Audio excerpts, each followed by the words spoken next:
Hello guys, welcome back to my YouTube channel. तो आज हम डिस्कस करेंगे लाइफ साइंस के यूनिट 1 का चैप्टर 3। ये हमारे पास बीएड सेकेंड ईयर का लाइफ साइंस का सब्जेक्ट है। तो इसके अंदर हम पढ़ेंगे इसका concept, scope and principles of curriculum construction.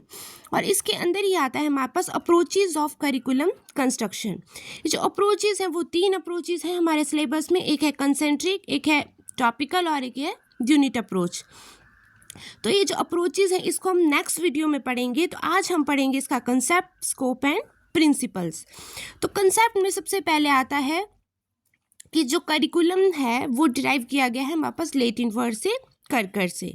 उसका मतलब होता है टू रन अ कोर्स। फिर उसके बाद जो करिकुलम है उसके अंदर आता है include the totality of subject matter, activities and experiences which constitute a प्यूपिल school life. जो करिकुलम होता है उसमें आता है जितना भी जो हमारा सब्जेक्ट मैटर होता है वो सारा, यानी कि करिकुलर जो एक्टिविटीज़ होती हैं और उसके बाद अदर एक्टिविटीज़, को करिकुलर एक्टिविटीज़ जो कि बच्चों को एक्सपीरियंस दिया जाता है उसकी स्कूल लाइफ में।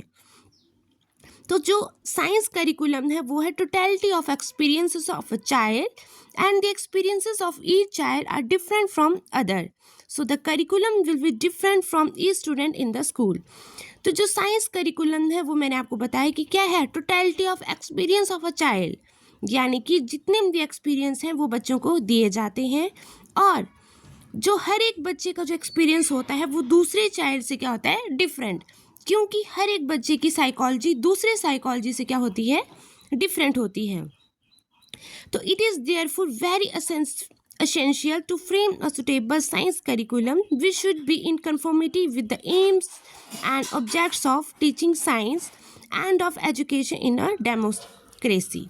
तो हमें क्या है, इट इज़ देयरफुल बहुत ज़्यादा असेंशियल होता है कि जो हमने करिकुलम बनाना है वो क्या हो, सुटेबल हो, ताकि जो एम्स एंड ऑब्जेक्टिव हैं वो क्या हो सके, फुलफिल हो सके। और in the other word the whole life in a school constitute curriculum. और उसके साथ जो होल लाइफ होती है स्कूल की उसमें कंस्टिट्यूट होता है हमारा करिकुलम। मतलब जो हम स्कूल में पढ़ते हैं तो उसमें करिकुलर को करिकुलर सारी एक्टिविटीज़ होती हैं। जो साइंस करिकुलम है is a part of the whole curriculum and play an important role in evolution of balance personality of the child.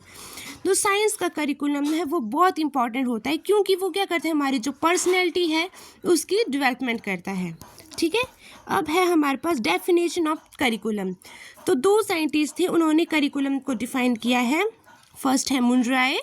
इन्होंने कहा था कि curriculum embodies all the experiences which are utilised by school to attain the aim of education.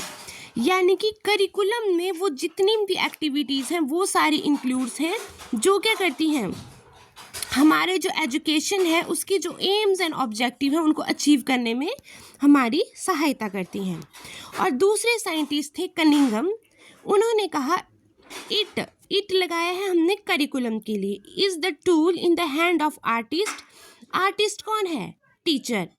To mould material कौन हुआ, pupils, according to his objective in his studio. Studio होता है school, माना इन्होंने। तो इन्होंने कहा कि करिकुलम क्या है, एक टूल है आर्टिस्ट के हैंड में, यानी कि टीचर के हैंड में। तो वो उसमें क्या करेगा, जो उसका मटेरियल है उसको अपने अकॉर्डिंग मोल्ड करेगा, यानी कि जो प्यूपिल्स हैं, जो स्टूडेंट हैं, उनको वो अपने अकॉर्डिंग उनमें जो ज्ञान है वो डालेगा अकॉर्डिंग टू हिज ऑब्जेक्टिव, उनके जो उसने ऑब्जेक्टिव बनाए गए हैं उसके लिए, इन हिज स्टूडियो, अपने स्कूल में।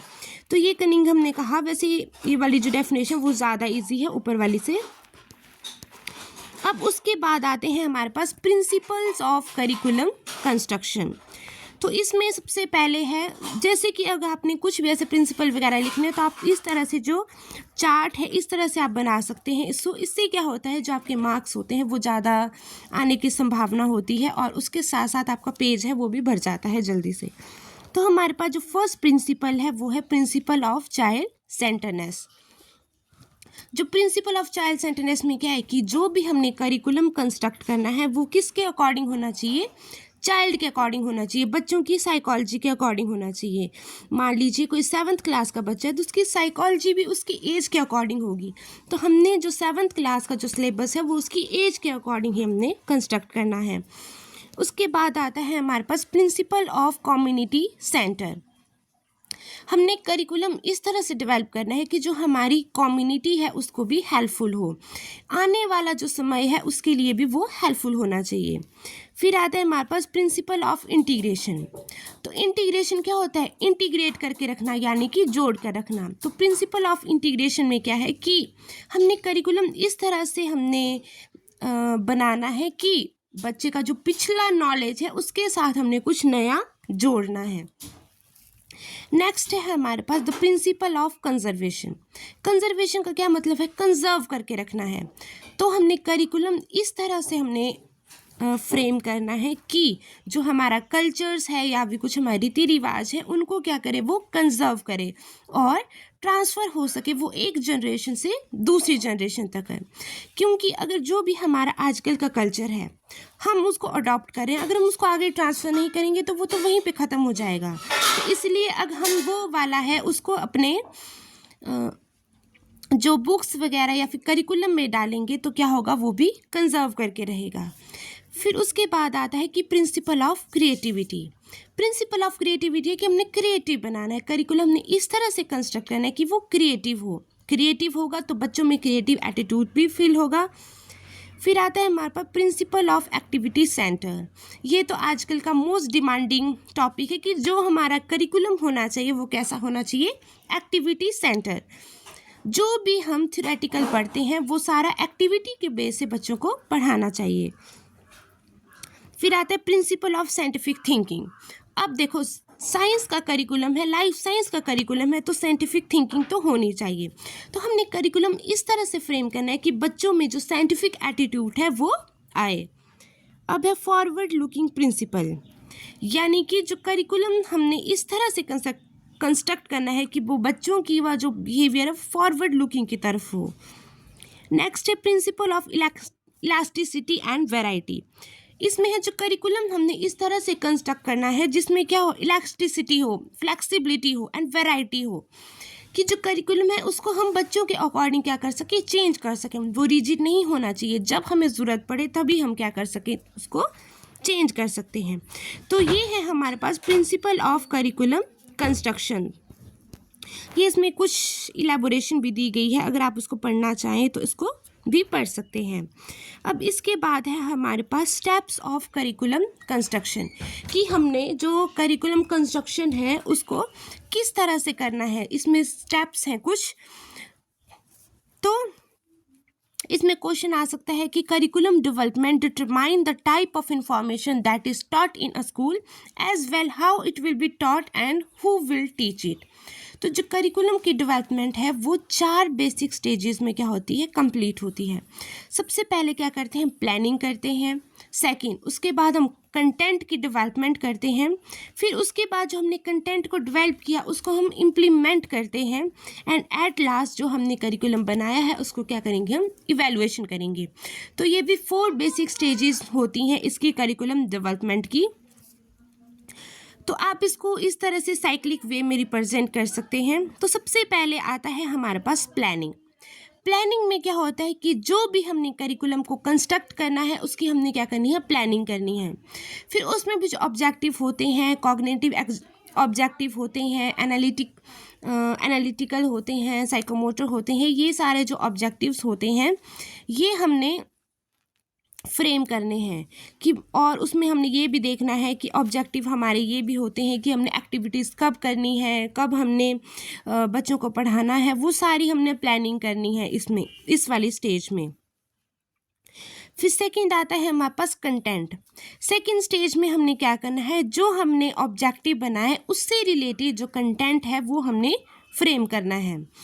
फिर थर्ड है हमारे पास, इसके बाद वाला जो पेज है वो हमारे पास मिसिंग है। तो थर्ड है हमारे पास इम्प्लीमेंटेशन। इम्प्लीमेंटेशन में क्या होगा कि जो भी हमने कंटेंट वहाँ पर बनाया गया है उसको क्या करना है, हमने इम्प्लीमेंट करना है। हमने जो भी कंटेंट बनाया उसको प्रॉपर्ली इम्प्लीमेंट करना है, हमने उसको इन एक्टिविटी या फिर उसको प्रॉपरली इम्प्लीमेंट करना है पॉजिटिव एनवायरनमेंट में। एंड नेक्स्ट आता है हमारे पास इवैल्यूएशन।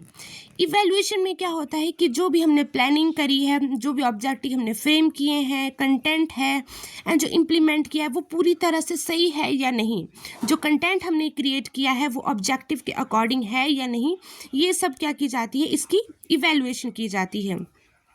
तो इस तरह से जो करिकुलम डेवलपमेंट है उसके 4 स्टेप्स हैं हमारे पास। प्लानिंग है, कंटेंट है, इम्प्लीमेंटेशन है, इवैल्यूएशन है।